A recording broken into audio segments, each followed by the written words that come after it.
Bon, salam alaikum. J'ai l'honneur de vous présenter l'essentiel de mon travail qui s'intitule Contribution à l'étude du comportement alimentaire de la cégonie blanche dans le complexe des zones humides d'Al-Qana. Nous commençons par une petite introduction.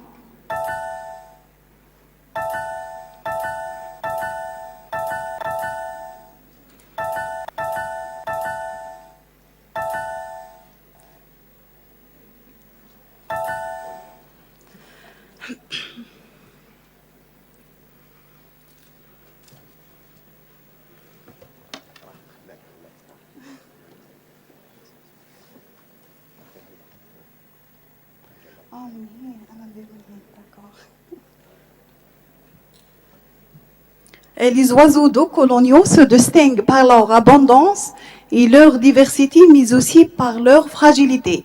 Une bonne compréhension de leurs exigences écologiques constitue le préalable de toute action de conservation. Pour leur alimentation, les oiseaux d'eau coloniaux dépendent dans une très large mesure des zones humides. Leurs milieux trophiques sont diversifiés. Donc, parmi les oiseaux d'eau coloniaux, la famille des Ciconidae est en appelée représentée dans le bassin méditerranéen et en Algérie. À cet effet, nous avons choisi d'étudier notre travail, c'est la première approche qui étudie le comportement alimentaire de la cégonie blanche, Ciconia. Les objectifs attendus, c'est premièrement d'identifier les habitats trophiques adéquats, l'étude du comportement alimentaire durant la saison de reproduction, et de déterminer la taille des groupes, c'est-à-dire l'alimentation en groupe ou en solitaire, la composition des groupes durant l'alimentation, l'identification des différents postures de chasse adoptés, le calcul de l'effort, le rendement et le succès de chasse, et enfin, la nature de la paroi, c'est si possible. Bon, pour présenter le site d'étude, nous avons travaillé dans le complexe des zones humides d'Al-Qala. Le complexe des zones humides d'Al-Qala compte avec les rares grands complexes deltaïques de la Méditerranée, avec delta du Nil, delta de l'Ebre, delta de l'Axios, delta de l'Evros, delta du Nil, delta de Guadalquivir. Ce sont des parmi les zones humides méditerranéennes les plus importantes. En termes d'importance, le complexe des zones humides connu par son inscription au titre de 3 conventions, le réserve de biosphère MAB, l'homme et la biosphère, le patrimoine naturel mondial et les zones humides classées Ramsar. Pour les zones humides classées Ramsar, le complexe des zones humides d'Al-Qala renferme 10 sites classés Ramsar qui sont Lac Tonga, Lac Obeira, Lac Bleu, Lac Mellah, Mari de la Mikada, Nashat Laguer, Mari de Bordim, Nashat Ain Khiar, Mari de la Mikada et Lac des Oiseaux. Elle est située à l'extrême nord-est de l'Algérie. Sa superficie plus 2700 hectares. Son altitude de moyenne 3 mètres. Le complexe des zones humides d'Al-Qala est diversifié avec sa mosaïque de marées permanente ou temporaire de 12 au saumâtre, de la guine du temps de prairies humides, des ripisylves et des forêts, l'une des principales voies de migration des oiseaux d'eau de paléarctique occidentale. Et pour identifier notre modèle d'étude, c'est une espèce opportuniste, c'est une espèce coloniale, grand échassier de la famille des Ciconidae. Cette famille fait partie de l'ordre des Ciconiformes, ce qui fait qui renferme les grands oiseaux échassiers, c'est-à-dire un long queue, long bec et longue patte. C'est une espèce protégée dans la quasi-totalité des pays. Elle fait partie de la Convention de Bonn, elle fait partie de l'annexe 1 de la directive des oiseaux, c'est-à-dire que de mesures particulières prises pour protéger son habitat, et dans la Convention de Berne, elle fait partie aussi de l'annexe 2 de l'accord Aïwa. Et en Algérie, la cégonie blanche, elle est protégée par le décret 83-509 du 20 août 1983 et complété par l'arrêté du 7 janvier 1995. Et pour étudier la stratégie alimentaire de la cégonie blanche, nous avons étudié la méthodologie suivante. La période de suivi, nous avons commencé notre travail durant le mois de février, c'est-à-dire qui coïncide avec l'arrivée et installation de la Cigogne jusqu'à la fin du mois de juillet, qui coïncide avec l'envol du gène.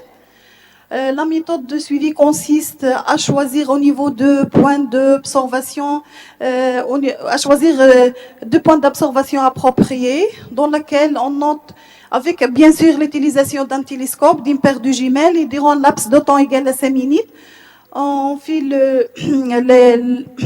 les différentes, les habitats trophiques, la taille et la composition de groupe. Et à l'aide d'un télescope et d'une paire de jumelles, on suit le mouvement corporel, là où les postures utilisées par l'individu, le nombre de pas effectués. Aussi, on note le nombre de coups de bec, le nombre de proies capturées et la nature de la proie si c'est possible. En résultat,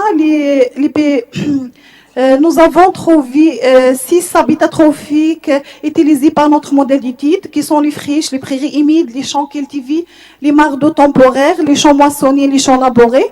Les friches, les prairies humides, les champs cultivés représentent les fréquences les plus élevées, respectivement avec 37, 23 et 20%.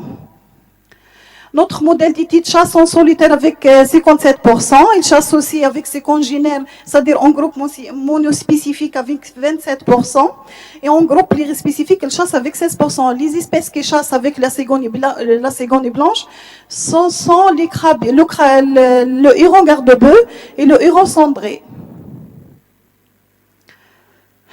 Au cours de notre travail sur le terrain, nous avons identifié 10 postures de chasse utilisées par la cigogne blanche, qui sont la posture érigée, debout, accroupie, le sondage, la tête de côté, côte de stock des becs, saut successive, regard vers le bas, vol sur place, et rapidement déployé et replié.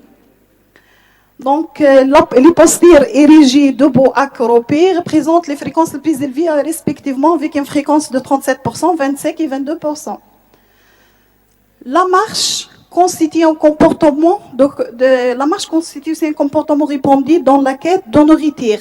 Elle est pratiquée en même temps que les autres postures précédemment citées. À cet effet, nous avons calculé la moyenne de nombre de pas. Il est en moyenne de 11,69 pas par minute. Donc là, c'est notre modèle d'étude pratique la marche lente. Sur le plan statistique, le nombre de pas effectués par minute est non significatif selon les habitats et trophiques, bien sûr, et selon les agrégations. L'effort de chasse, c'est le nombre de coups de bec effectués dans un laps de temps qui est toujours 5 minutes. Il correspond au nombre de tentatives de capture de proie. Il est en moyenne de 3,6 coups de bec par minute. Toujours sur le plan statistique, l'analyse de la variance, nous avons trouvé l'analyse de la variance montre une relation très hautement significative selon les habitats trophiques et selon les agrégations du groupe. Pour le rendement de chasse, donc tout simplement le rendement de chasse, ici le nombre, il correspond au nombre de proies capturées dans un laps de temps. Il est en moyenne de 1,38 proies par minute. Nous avons trouvé le rendement de chasse calculé selon les habitats trophiques sont très hautement significatifs et selon les habitats trophiques et aussi pareil très hautement significatif selon les agrégations, c'est-à-dire sur le plan statistique. Le succès de chasse, c'est la proportion du nombre de proies capturées par rapport au nombre de coups de bec réalisés. C'est-à-dire finalement, c'est le rapport entre le rendement de chasse et l'effort de chasse. Le succès de chasse, il est en moyenne de 0,38 proies par coup de bec par minute. Pour déterminer la nature de la proie, sur 695 proies capturées, 541 ont pu être identifiées, 151 on ne peut pas être identifié. Donc, les poissons représentent une fréquence la plus élevée. Et en conclusion, le complexe des zones humides d'Al-Qala était une zone humide propice pour de nombreuses espèces d'oiseaux d'eau coloniaux, dont la cigogne blanche. La préservation de cet oiseau, si on la veut efficace, doit être fondée sur une meilleure connaissance des exigences écologiques, notamment si besoin en habitat trophique adéquat et en prospective. La mise en place d'une politique de préservation s'avère une nécessité si on veut préserver les richesses et les fonctions du complexe des zones humides d'Al-Qala. Cette politique doit cibler l'identification et l'évaluation des facteurs de dégradation des habitats auxquels sont liés l'ensemble des oiseaux doux coloniaux, notamment en période de reproduction, et de développer des programmes de monitoring. Et enfin, merci pour votre aimable